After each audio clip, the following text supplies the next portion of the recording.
Hi everyone, Mark here for another tip, and this week's tip is beat the heat for obvious reasons. So we're in the middle of summer, 90-degree days, 75-degree mornings, so it's that time of year we really need to be safe, but it doesn't mean give up on your exercise.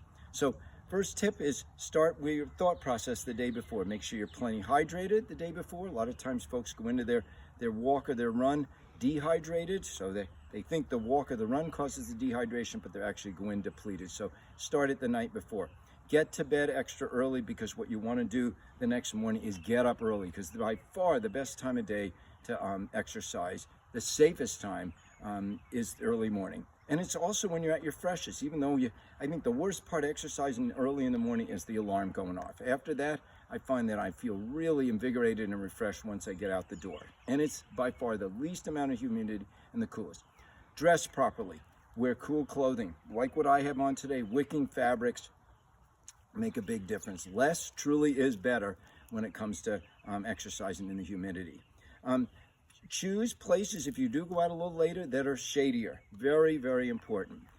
Hydrate during the run. Important. That one goes without saying, especially if the longer you go, the more you should be thinking about hydrating during the run.